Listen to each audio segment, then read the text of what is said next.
This is the Coming Home Podcast with John Allen.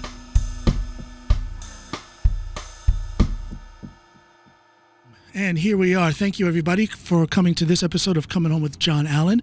Before we get started with my honored guest today, I want to make sure you people understand that you can look in the description of this episode, whether you're watching it on YouTube or listening on Spotify, Apple Podcasts, or any other podcast platform.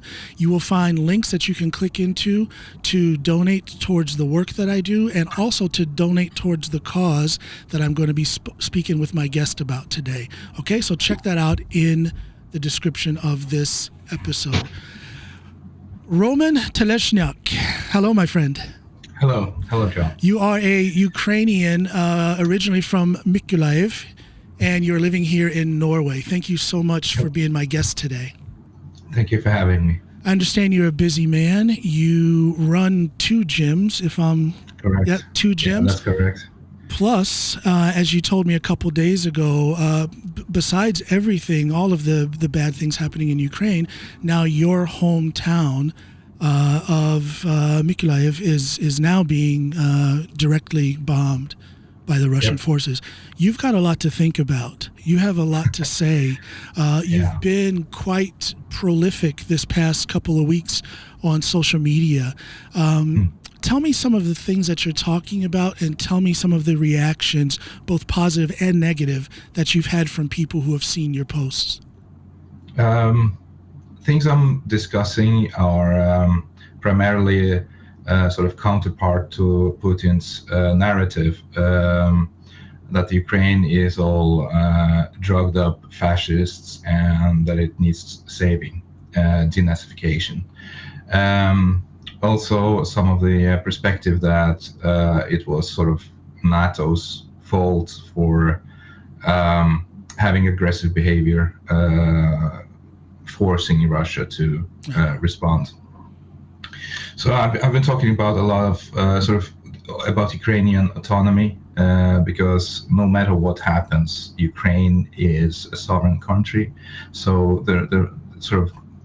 they're responsible for their own internal affairs, and they have the rights to keep their borders.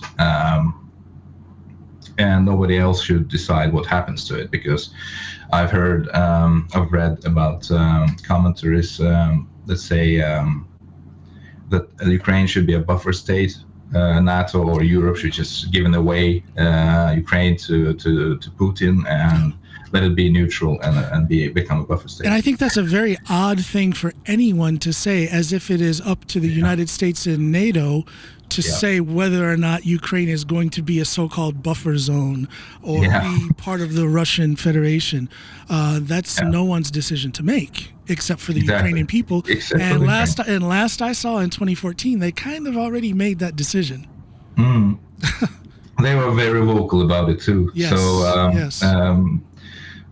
we had almost a civil war going on back then. And I understand that, because I don't think the world sort of understood why there was an uproar in 2014. I can tell you why. I can tell you why the world didn't understand, because you had 2 rather powerful sources of propaganda. One source being Putin, the other source at the time, President Donald Trump. They were putting out all of this propaganda about, you can speak to it, but it was propaganda. It was lies about what the overwhelming majority of the Russian people want and what they stand for. I'm sorry, Ukrainian people. Sorry. Ukraine, it's all right. Ukrainian people. But what I find coming out of Russia that is very interesting is that anyone who has studied recent history knows that Russia has a huge problem with right-wing extremism and a neo-Nazi presence in Russia. Now Putin is putting this Nazi stamp on all of Ukraine. Yeah, and I think, in my personal opinion, that it's a perfect case of projection. Absolutely. So it's projecting. So he has issues with that, and he says that Ukrainians are doing it. Ukrainians are like that. So it sort of gives him an excuse to invade. But then again, I mean, I think Nazism there are small groups everywhere in the world. I mean, it's illegal as well in many countries. So it's a problem being contained. So it doesn't really give him the rights to invade all countries, having those small Nazi groups. and from what I understand, it is a small group in Ukraine.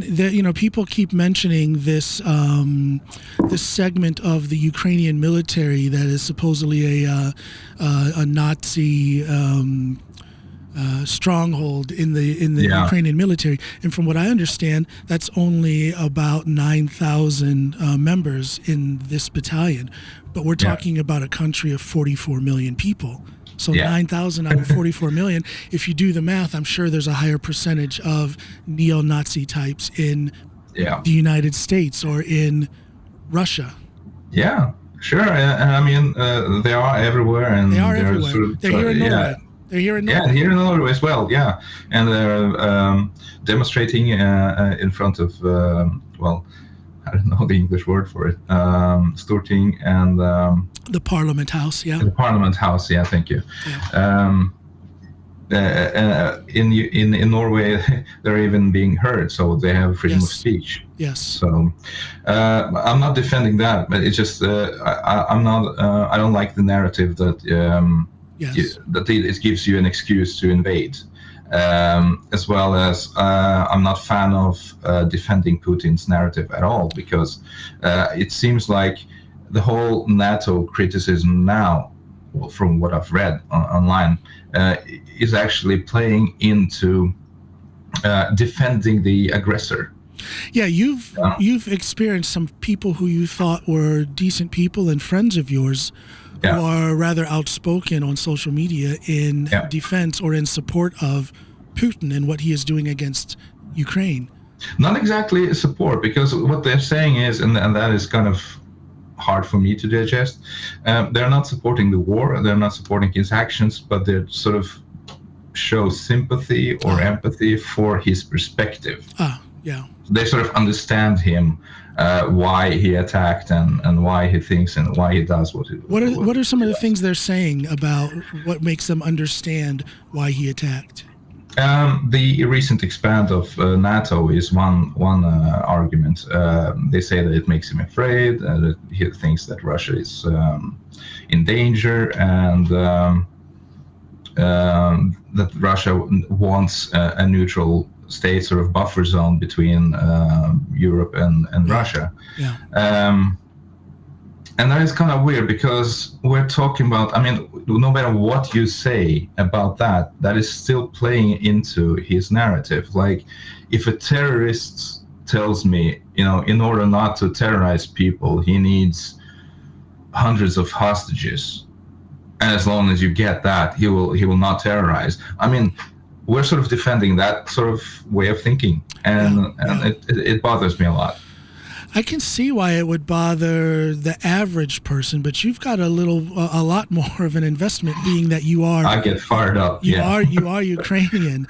Tell me, and I don't want to be like what I see a lot of reporters here in Norway do. There's someone who maybe their parents just got killed, and you'll have a reporter stick a microphone in their face and say, "How do you feel now?"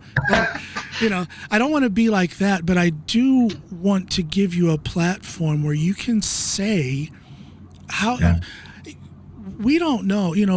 People here in Norway and people back home in the United States live such a sheltered life, and we can only try to understand how it must feel to turn on the television and see your hometown being bombed on the news.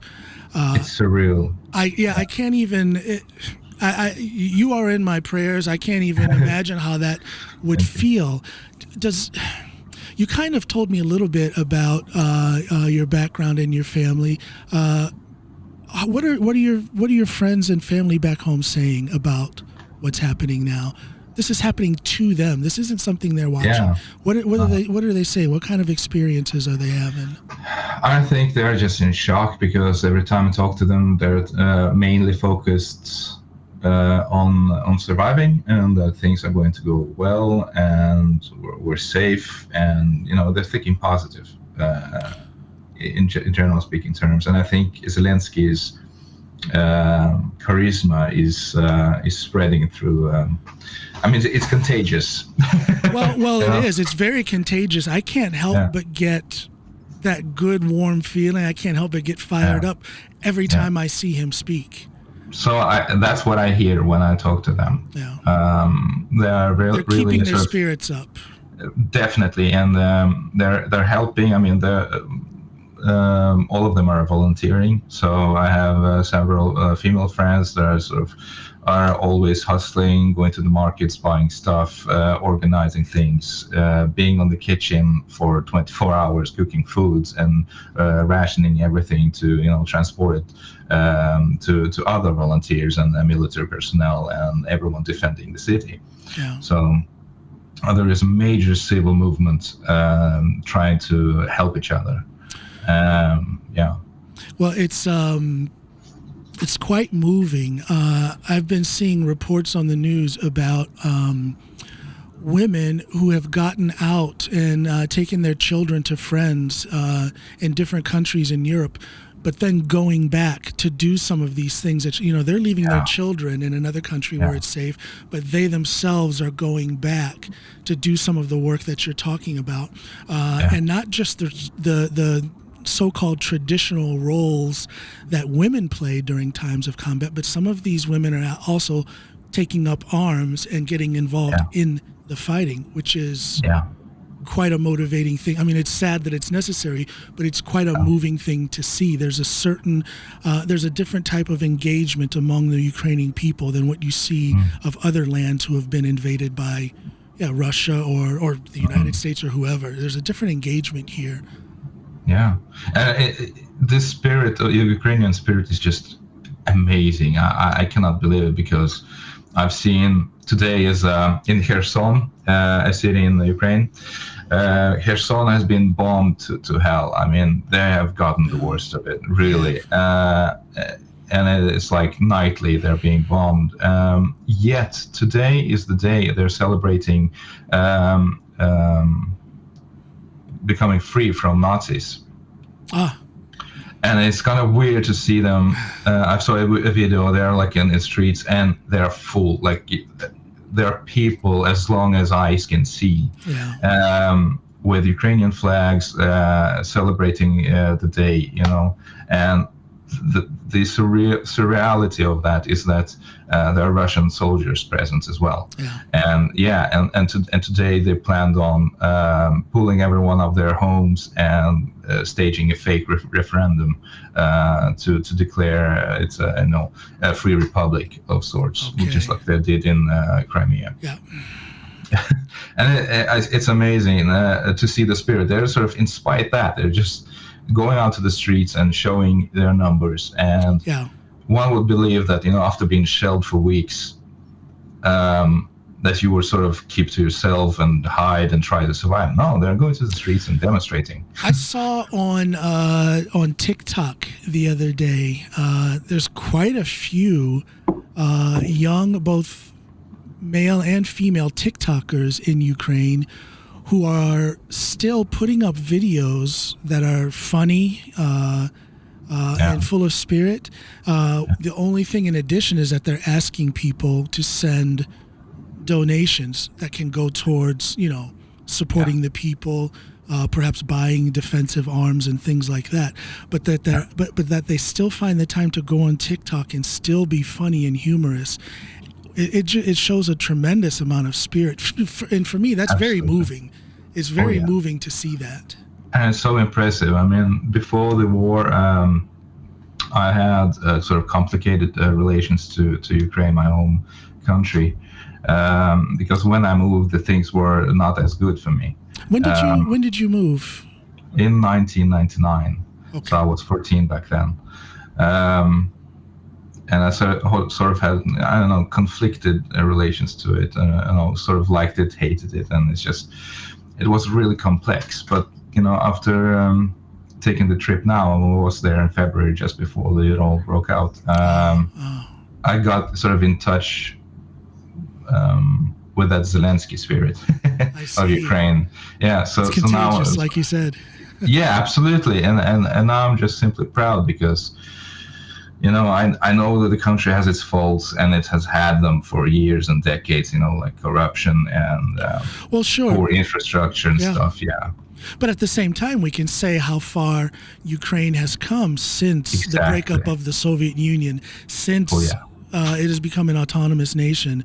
So a lot of good has happened in a short time. A lot. And I'm not a political commentator or anything. So there's a lot of people who can say, well, well, okay, maybe. Yeah, maybe, But what I see is people who are being attacked by Russia, and they're trying to save their lives, their homes, their families.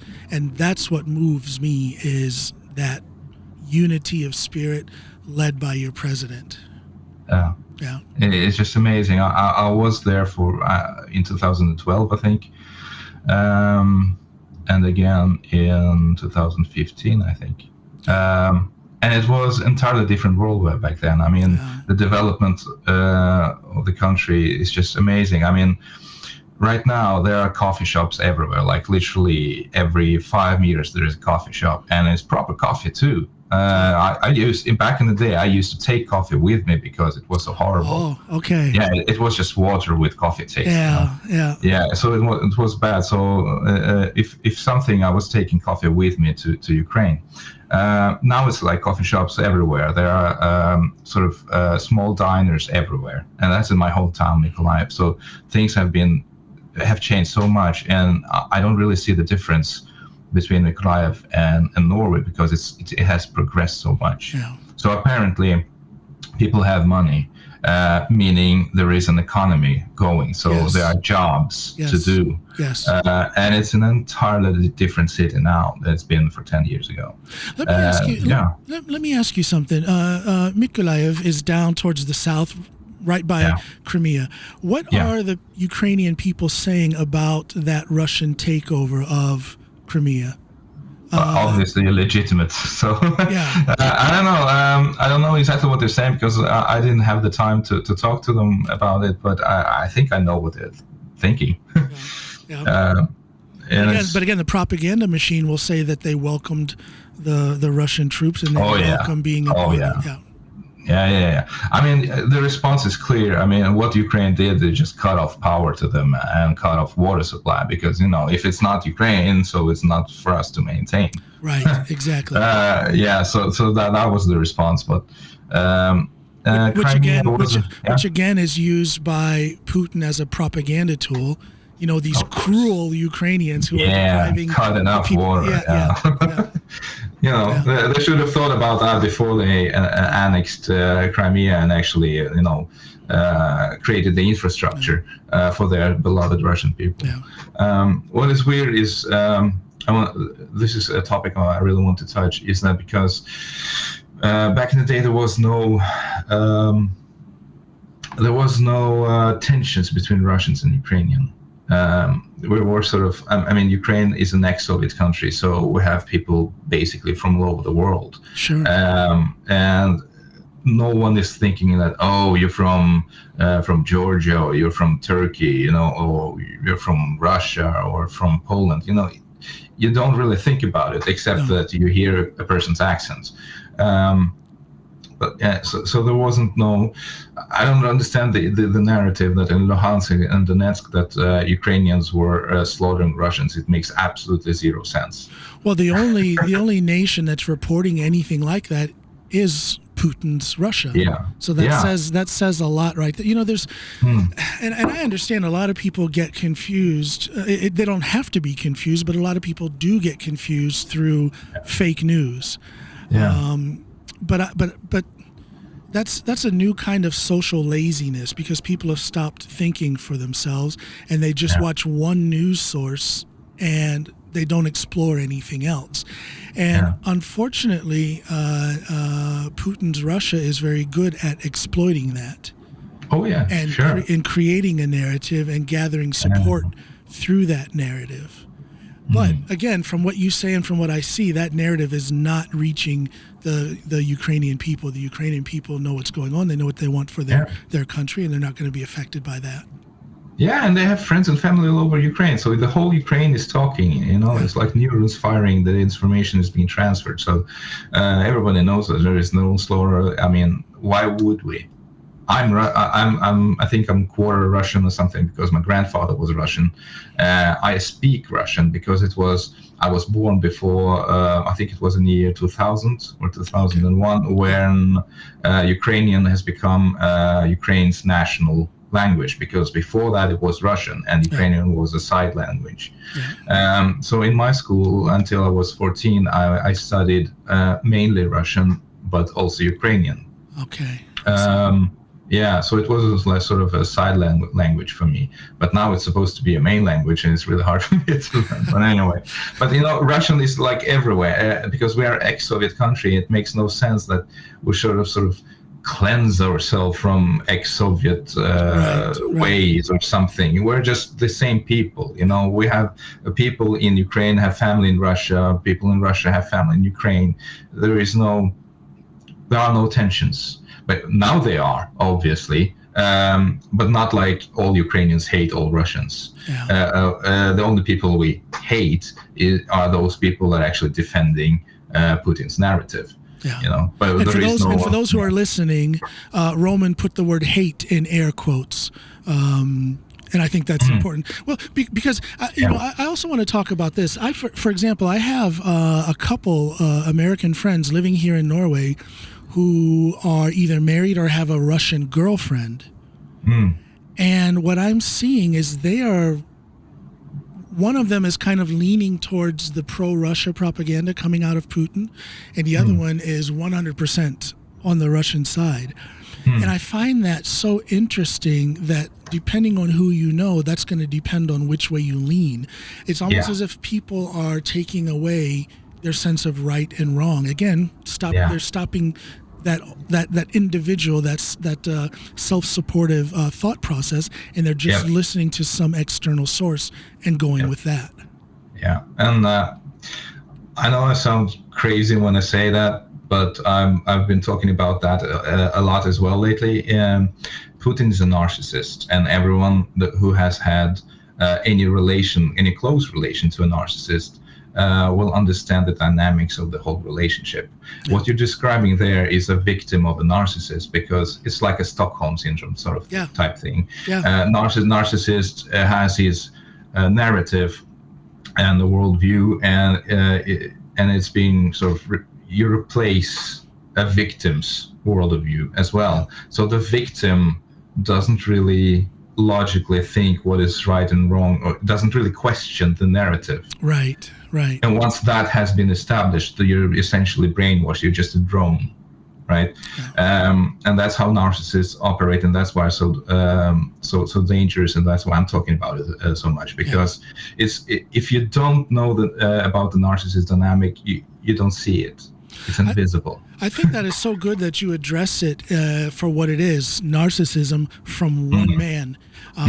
Unfortunately, a man who has a lot of power, a man who has that power through fear, so that there's no one challenging his narrative. No one dares to do that, unfortunately. So that leaves a lot of people to be victims of his narcissism. Yep. And narcissists naturally seek positions of power. And that's what makes it even worse, because the more power they have over the narrative. The more narrative is being pushed, the more brainwashed people are, and the less hope there is to, again, air quotes, to challenge that belief. So I think if you remove Putin and give it 5 years, those drones that are now sort of brainwashed, they will understand that they actually been victims of it. Well, that's a very interesting thing to say, but if I can apply that to the situation in the United States with Donald Trump, I think there's some people who, now it's been a couple of years since Trump has been voted out, I think there are some Americans who are understanding that the man was just a carnival clown who lied to them and manipulated them. But among those people who are starting to understand that they were lied to, in that group, there's only a few who are actually doing anything about it. Because I think a lot of people, once they have fallen for someone's narrative, like Trump or like Putin, even when they realize that they've been misled, they won't admit it. It's an embarrassment. It's a scary thing, because now they have to start living differently, because they've invested so much of their life and their belief system into that false narrative. It's like what I say about people who are racist. I believe it's very difficult to find a racist who truly believes in their own racism. I think most of them, you get to a certain point and you're like, oh my gosh, I'm an asshole, I'm wrong. But that's shameful, and people naturally seek away from shame. Yes, and it's natural. You're right, it's natural. So unfortunately, I think even when Putin goes, depending on who takes over after he's there, I think we might be seeing a lot of, the potential for conflict will still be there for quite some years to come, because that effect, that the strength that it takes to admit that you're wrong is not found in a lot of these people. And what's going on right now is actually kind of bad for the prospects of long-term peace, because now there are kids that are being grown up in bunkers, basically in shelters, and they wake up to the sounds of bombs, and where they're asking, who are the bad guys? It's Russians, basically. So, and they're also going to start losing, if they haven't already, they're going to start losing parents and friends and brothers and sisters, and that's going to carry a lot of bitterness for many years. For decades, So this conflict will have ripple effects, many ripple effects for a long time. As a Ukrainian, what would you like to see NATO do? As it is right now, NATO is giving some fairly large defensive contributions in the form of Stinger missiles, the Javelin missiles that are the anti-tank weapons. They're giving a lot of food, a lot of clothing, money, things like that to support. What would you like to see NATO do? More than that? Less than that? What are your thoughts? I think I should start by saying that I'm just a civilian without any sort of, I'm not a smart person. So I don't consider myself a smart person. So it's not like I'm political. Everybody knows us powerlifters. We're dumb. We don't know anything. We just know I know nothing. But in very simple terms, so that's a caveat. In very simple terms, I think an analog to that would be if you see a fight between a huge guy and a smaller guy, and what NATO is essentially doing now is giving the small guy, like things like fist knuckles or stone, and that's good. I don't want to undermine that, because the whole world is helping Ukraine now.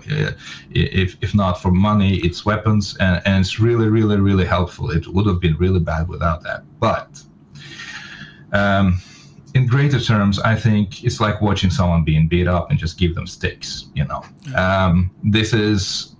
I think the world is in shock and was not prepared for an eventual third world war. Because that's what this really is. Right now, people are actually just essentially watching, standing by, I understand NATO's, or others for that matter, reluctancy to engage Russia directly with military conflict because of... It would be an escalation.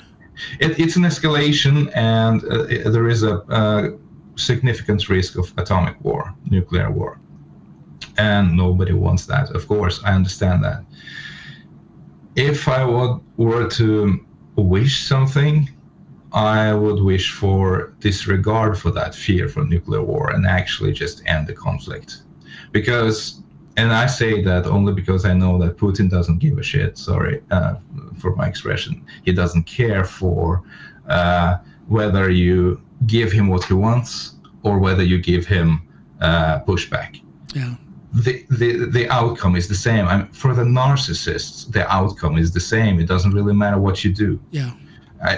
And what you're doing right now, you're actually just humoring him. You're just saying, okay, you're threatening us with nukes, so we're just going to stand by. Okay, fine. But, instead of thinking that, you should be thinking, hold on a minute, you're threatening us with nukes? What kind of asshole, thing to do? Instead of challenging that, everyone is just standing by and being passive. And it's like, I don't know. I'm not a historian either, and for me it's weird. It's like in World War II, everyone just stand by and just let Nazi Germany take over everything. It's weird, but no, everyone was in it. Yeah. Everyone was in it and sort of defending everyone, and there was a fight. I mean, there was a war, and I think it will not end with Ukraine. Even if you stand by, even if you stop giving money, if you even stop giving weapons, even if you give Ukraine to the Russians as a buffer state, I don't really think Putin will stop there. I don't think he'll stop there either. I'm no kind of a tactician or anything like that. I served as a United States Marine, but I'm no kind of field commander or anything like that. But I think the world is very surprised, and I want to be careful when I say this, because, of course, there are Russian soldiers in Ukraine, killing, damaging, destroying, and that's very real.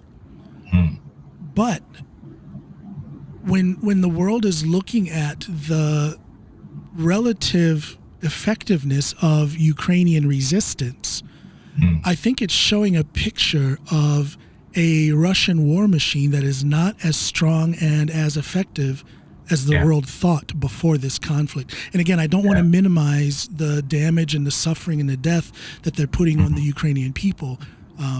But I think it is a fact that the world is kind of surprised that the Russian military is not as effective as we once thought. And I'm thinking that is an opportunity that could be capitalized on to bring things to a very quick end. It may not, and I don't know, but it may not be a long, drawn out, several year long World War III if NATO and any other allies were to come to the direct aid, the direct military aid of the Ukrainian people. I don't think it would last very long. Oh no, absolutely not. And in civilian terms, of course, disregarding casualties and disregarding, I mean, if Putin would not use nuclear, if the nuclear threat was not there, we just eliminate the use of nukes, I think the NATO would just steamroll Russians really quick. Sure. Absolutely, and it would have been ended real quick. I mean, we would have fighter jets control the air, go in with tanks, with military units, and just sort of clean the whole country. But the thing is Putin that crazy that he would go the route of atomic war? That's the thing. I think, unfortunately, that's why I'm not. That's why I understand the NATO's reluctancy. Yeah. Putin is that crazy. Sorry to say that he is that crazy. Wow.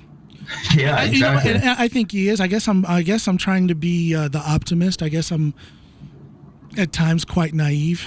I try to think that he would not want to secure his own death, because the minute he launches anything, he's going to get just as much right back from the United States and our allies, and that would be the end of him. And I'm thinking that he's such a narcissist, he does not want to not. He wants it to the ground. Yeah, he wants to burn it all to the ground. He doesn't really care. I mean, he has already started it. There is no way back from it. He just wants to finish it. And I think, unfortunately, that he is that crazy that he will use nukes.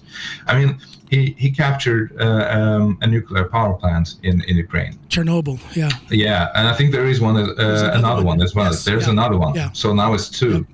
Yeah. I mean, should they sabotage those power plants, we have you don't need to use nukes. You have nukes right there. Yeah, that's true. So the fallout from that would be catastrophic. Yeah. That's. I think it's a tactician's way of thinking, taking over the Chernobyl and just nuclear plants in general, because it's a threat. Yes. You just essentially put a gun to your head and say, if you escalate, I will pull the trigger. Yeah. And that's a classical narcissistic It's a textbook narcissism, because threats and fear of violence, you're just constantly walking on eggshells. And that's why I say that doesn't really matter when you're dealing with narcissists. It doesn't really matter what you do. There will be fallout regardless. So you might as well do something. That's true. I tell you, if you don't stop speaking so intelligently about narcissism, people are going to start to think that you're smart. Perhaps you're going to ruin it for the rest of us powerlifters, man. Sadly enough, I've had my ways with narcissists in my life. Me too. So I recognize them really quickly. I see the pattern. Oh yeah, once you've lived it, you know it. Absolutely, and it's really horrible. And I just know that he will use nukes. It doesn't really matter what you do. I mean, and those saying that. If NATO wouldn't just, expand and move military closer to his borders, everything would have been fine. No, not really. I don't think that would have done any. That wouldn't have done. He started with Crimea. He continued with Luhansk and Donetsk, and it's just small pieces coming together, Well, I think he's had this. Time. Yeah, I think he's had this plan since 2000 when he consolidated his power, and he's playing the long game. Yep, I think so too, because everything makes sense. I mean, 2014 and the happenings, events from that after that, it all makes sense in the grand scale of things, and you sort of it connects to what's happening now, to this war here, and that's why I think. It's not so far-fetched to think that he will actually go on, take the other, ex-Soviet countries, and I think he has sort of grandiose dreams of Soviet Union coming back together, as one solid empire. And he will stop at nothing. Let me ask you this. We're seeing in the mainstream media and also on alternative media sites and on social media, we're seeing thousands of Russians on the streets back home in Russia protesting this. Do you have any Russian friends or contacts here in Norway who are voicing their opinion for or against this military action? Do you know? My Russian friends are keeping real quiet. And I can understand that as well, because unfortunately Russians are getting a lot of fallout globally. They are. And I think it's unfair because, not all Russians are sort of Putin drones. Obviously there are Russians in Russia protesting and risking they are being put in jails, but they're also risking death because, Russia doesn't really discriminate. I mean, they make people disappear. They make their citizens disappear when they protest. Yeah. Exactly. So that's a huge risk to take. But as well, if you look at the percentage of Russians from the population that is actually protesting, it's a decimal number in terms of whole country. So either many of Russians in Russia are afraid of consequences, and I understand that. I would not risk my life either. I understand that. Or many of them are actually drones and support Putin's narrative. I have an acquaintance who lives here in Norway who is Russian, and from what they're saying, a majority of the people, unfortunately, a majority of the people in Russia believe every word that Putin says, because again, it's the drone syndrome. It's they've shut off their own ability to think for themselves, and they're getting bombarded. Excuse the word, but they're getting bombarded with the constant propaganda, and they don't believe any other truth exists than what they're hearing. Unfortunately.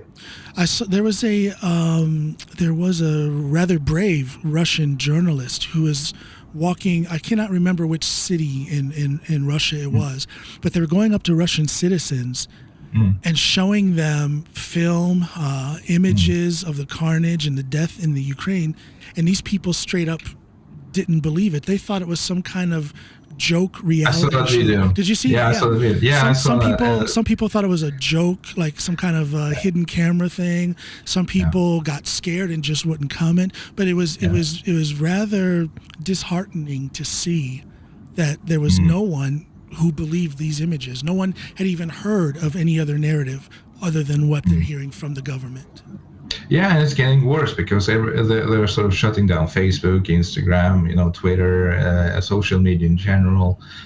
Phone companies are disconnecting Russian communications. Yeah. So Russia is becoming more and more isolated, and in that way, it becomes easier for Putin to push his narrative via the local, national TV stations and media. And that's why I'm thinking, even after Putin leaves or dies or whatever, it's still going to be quite a few years before we see any significant change to Russia's outer politics, geopolitics, because everybody is in lockstep with that narrative. It's going to take a long time to undo that.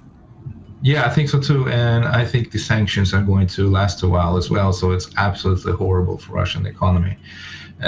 So it's really sad because his narrative is putting Russia as a victim, and those who are Putin supporters, they sort of view the West as horrible people that are sanctioning Russia and essentially illegitimately destroying Russian economy. So I don't think there will be so easy to, I'm not sure, convert or, to give them alternative perspective to consider. I don't think they will consider it for many, many years to come. I don't think they will consider any other possibility. They will just perhaps become as Ukrainians now. Just generally hating everything Russian almost. Yeah. And I think it's just polarizing both countries a lot, unfortunately. I don't know if this is uncomfortable for you or what, but I want to ask you about your journey from Ukraine to Norway, how that came to be.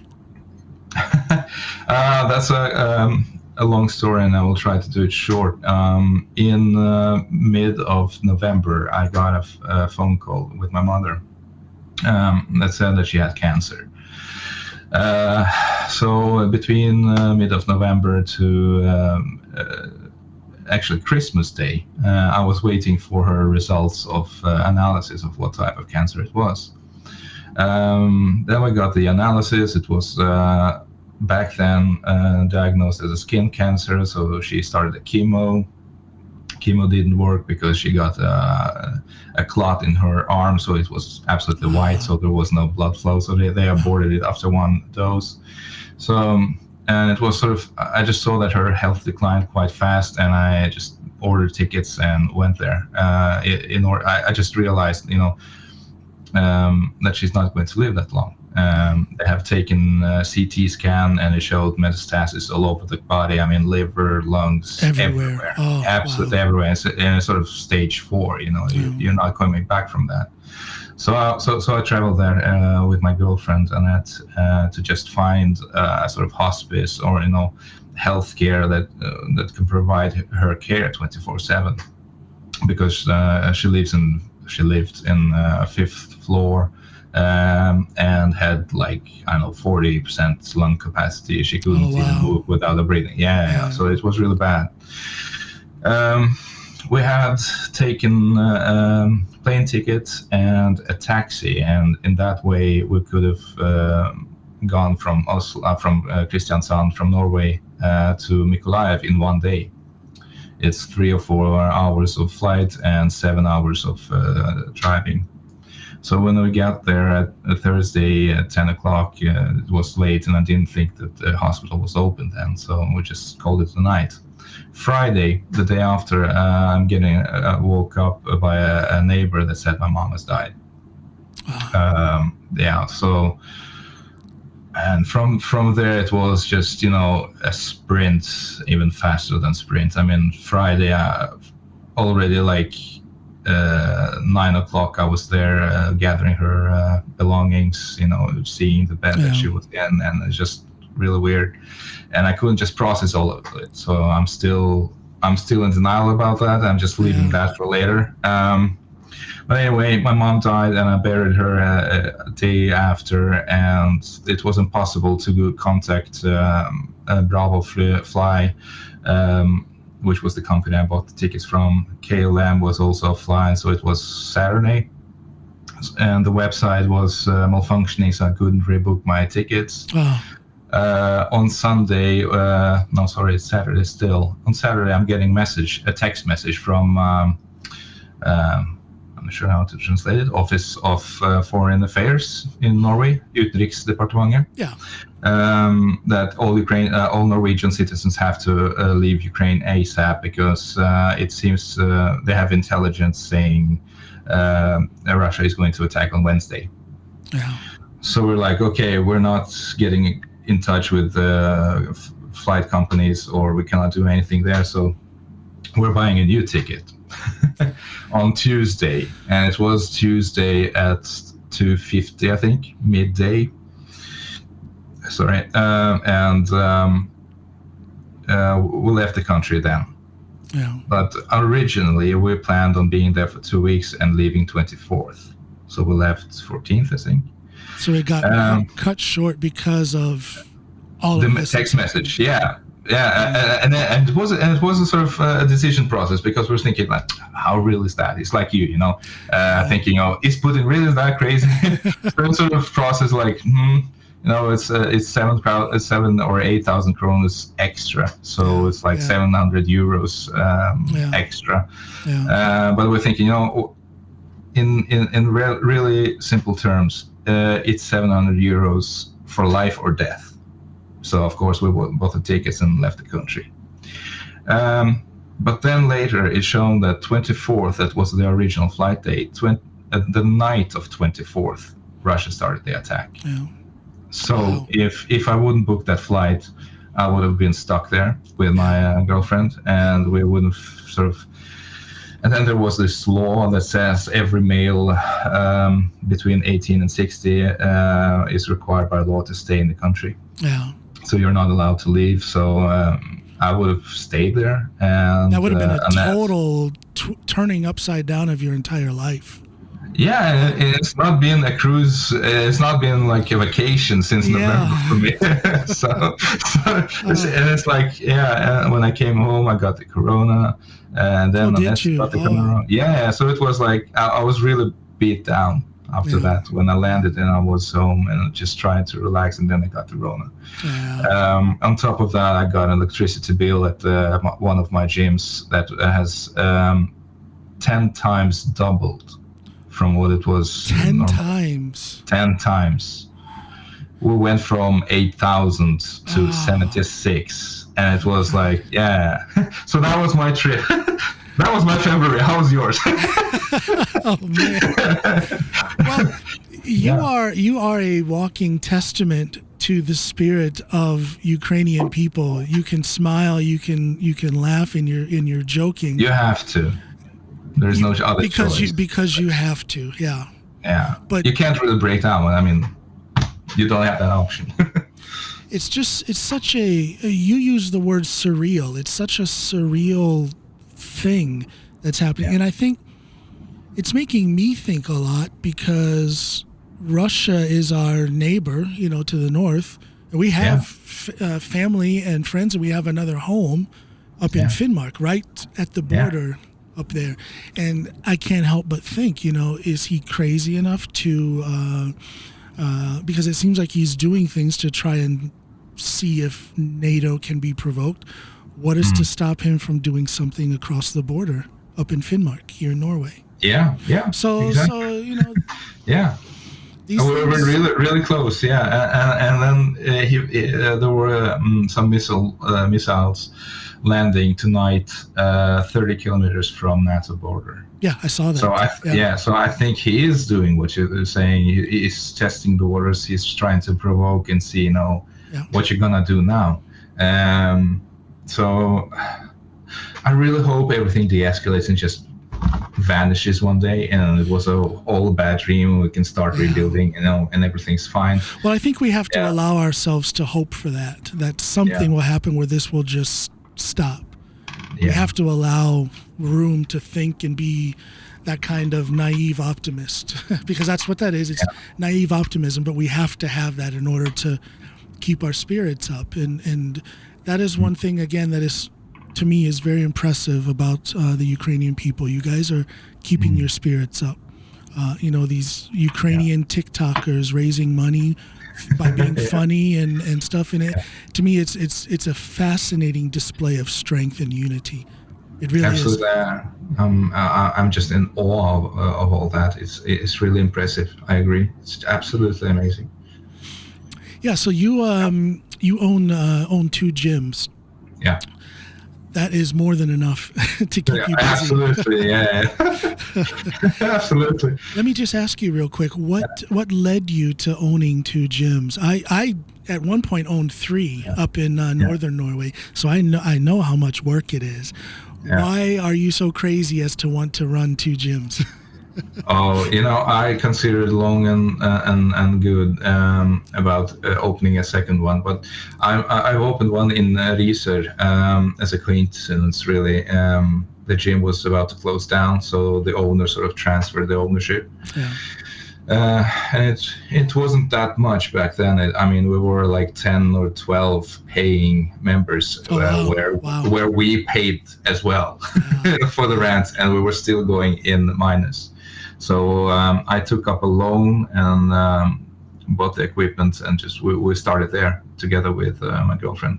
And I'm teasing you about being crazy because actually, it ended up that we sold everything. We sold our house and we came down south. But those were some of the best years I had here in Norway. It's fun. It's a lot of work.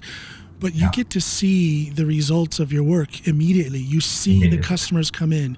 You see them getting in better condition and more strength every day. Yeah. So you get an immediate feedback on the work that you're putting into it.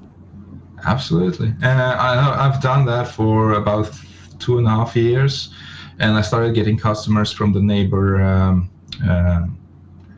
Is it state in region? Let's say region. Region. Yeah, from neighboring region. Yeah, and I think we had like 5 of them, and they started saying, maybe you should open in our region.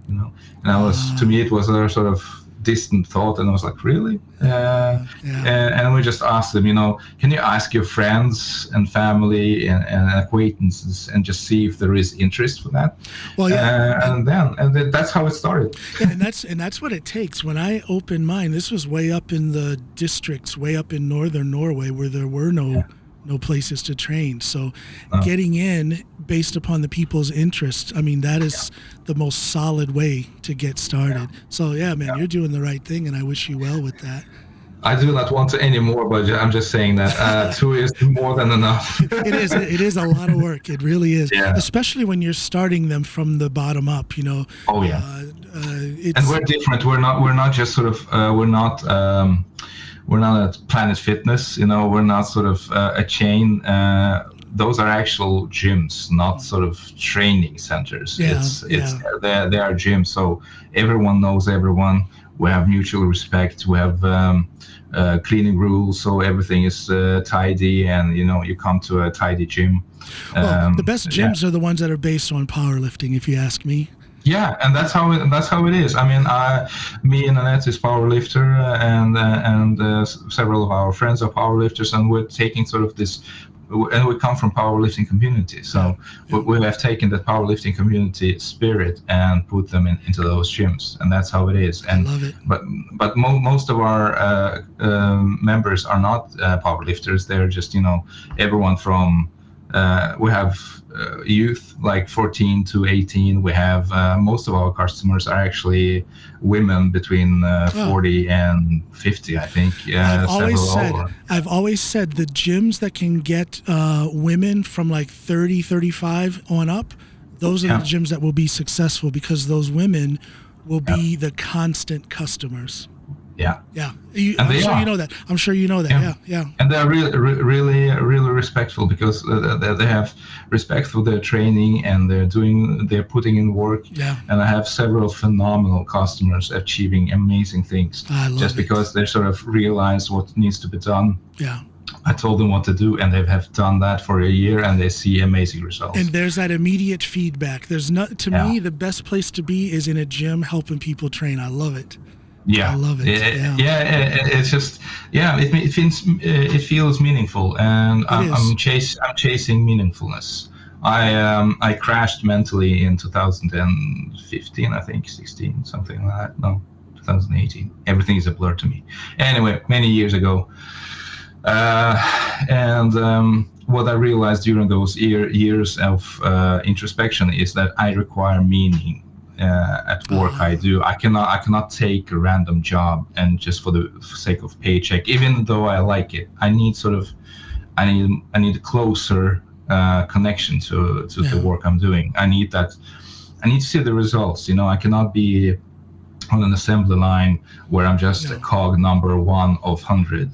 I need to be closer to the end product, so to speak. I can identify with that. That's why I love doing my podcast and my radio show so much. I get to talk to good people like you, and I get an immediate feeling of being lifted up. My eyes are open to a new reality. I can learn something.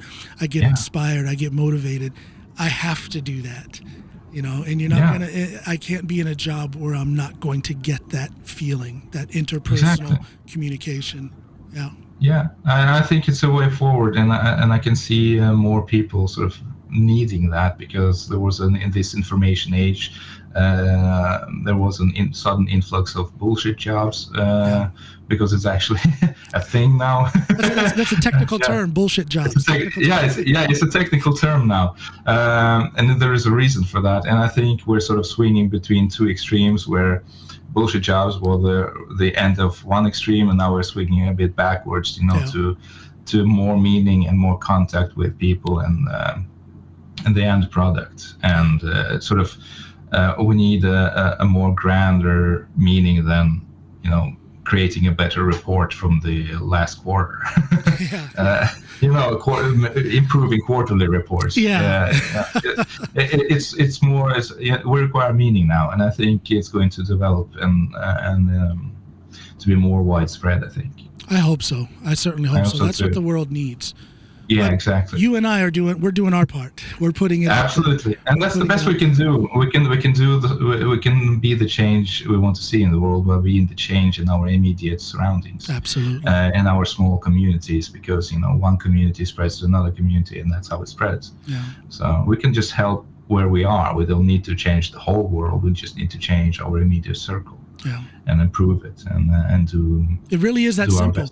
It really is that simple. It starts with an individual, which and these kind of things are contagious. So if it starts with one individual, another person can catch it as well, and then they can start spreading the positivity, and so on and so forth. I don't feel I've done sort of a specific corporate job with my gym to for it to become successful and popular. I don't feel like I had a plan on doing that. I just did my best. I put my soul in it, and what happened was people got sort of inspired by it, and now I can sort of see some of those values I try to spread. I can see that in the people as well, in my members, at my gym.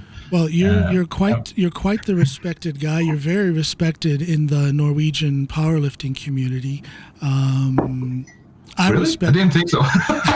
No, now you're being humble, but that's good. It's good to be humble. But you're quite respected. You're well liked, and I have a new respect for you in the way you are telling the story of what's happening in your homeland, and in the way you are discussing with people who may have listened too much to a less than truthful narrative.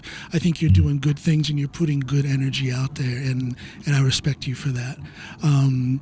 I almost, and I think I told you this, I almost felt guilty for asking you to come on my show because I didn't want to interrupt any process that you were going through, because again, I can only imagine what it would be like to see my hometown being torn apart.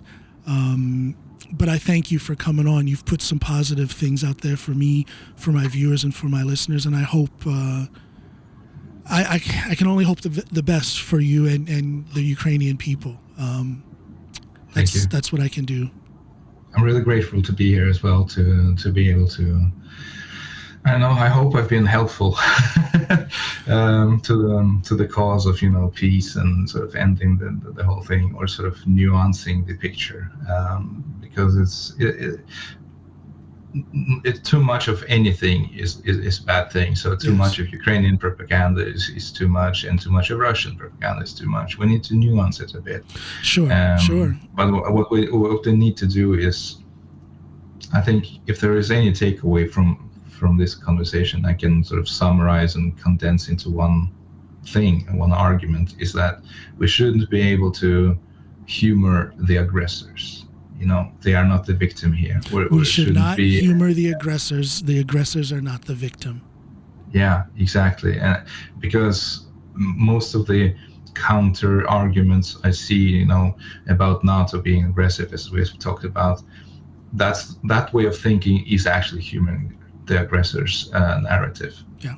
If we have done A and B, then C will be the outcome. Yeah. And already by thinking that, you have bought into aggressors' narrative. I want to put a message out there of one of peace, and you don't have to have a certain political way of thinking to desire peace. I don't want people to listen to this conversation with you and think that I am promoting any agenda other than peace, because what Putin is doing is wrong, in the sense that he is greatly disturbing the peace that the Ukrainian people deserve. And Russian people deserve. I think Russian people they really need a change. We have seen that change in Ukraine. We know it's possible, and I know it's possible in Russia too. Yeah.